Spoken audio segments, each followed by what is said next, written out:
किसी ने क्या खूब कहा है कि मन की शांति ही जीवन का सबसे बड़ा धन है। हेलो दोस्तों, मैं उमंग गोयल और आप सुन रहे हैं मोटिवेशनल स्टोरी। एक दिन की बात है, एक किसान अपने खेत के पास स्थित अनाज की कोठी में काम कर रहा था। काम के दौरान उसकी घड़ी कहीं खो गई। वह घड़ी उसके पिता द्वारा उसे उपहार में दी गई थी।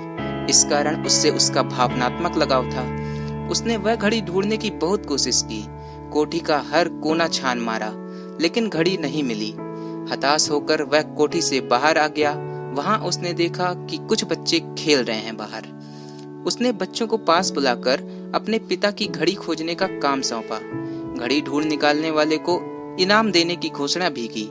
इनाम के लालच में बच्चे तुरंत मान गए। कोठी के अंदर जाकर बच्चे घड़ी की खोज में लग गए। इधर उधर यहाँ वहाँ हर जगह खोजने पर भी घड़ी नहीं मिल पाई। बच्चे थक गए और उन्होंने हार मान ली। किसान ने अब घड़ी मिलने की आस खो दी। बच्चों के जाने के बाद वह कोठी में उदास बैठा था। तभी एक बच्चा वापस आया और किसान से बोला कि वह एक बार फिर से घड़ी ढूंढने की कोशिश करना चाहता था। किसान ने हामी भर दी।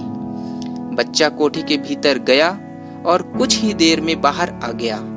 उसके हाथ में किसान की घड़ी थी। जब किसान ने वह घड़ी देखी तो बहुत खुश हुआ। उसे आश्चर्य हुआ कि जिस घड़ी को ढूंढने में सब नाकामयाब रहे, उसे उस बच्चे ने कैसे ढूंढ निकाला। पूछने पर बच्चे ने बताया कि कोठी के भीतर जाकर वह चुपचाप एक जगह खड़ा हो गया और सुनने लगा। शांति में उसे घड़ी की टिक टिक की आवाज सुनाई पड़ी और उस आवाज की दिशा में खोजने पर उसे वह घड़ी मिल गई। किसान ने बच्चे को शाबाशी दी और इनाम देकर विदा किया। दोस्तों, शांति हमारे मन और मस्तिष्क को एकाग्र करती है और यह एकाग्र स्थिति जीवन की दिशा निर्धारित करने में सहायक है। इसलिए दिन भर में कुछ समय हमें अवश्य निकालना चाहिए जब हम शांति से बैठकर मनन कर सकें। अन्यथा शोरगुल भरी इस दुनिया में हम उलझ कर रह जाएंगे। हम कभी न खुद को जान पाएंगे न अपने मन को। बस दुनिया की भेड़ चाल में चलते चले जाएंगे।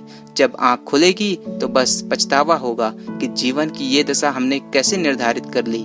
हम चाहते तो कुछ और थे, जबकि वास्तव में हमने तो वही किया जो दुनिया ने कहा। अपने मन की बात सुनने का तो हमने समय ही नहीं निकाला।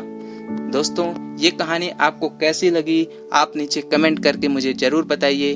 और अगर साथ ही आपको ये कहानी अच्छी लगी तो आप इसे लाइक, शेयर और सब्सक्राइब करना ना भूलें। धन्यवाद।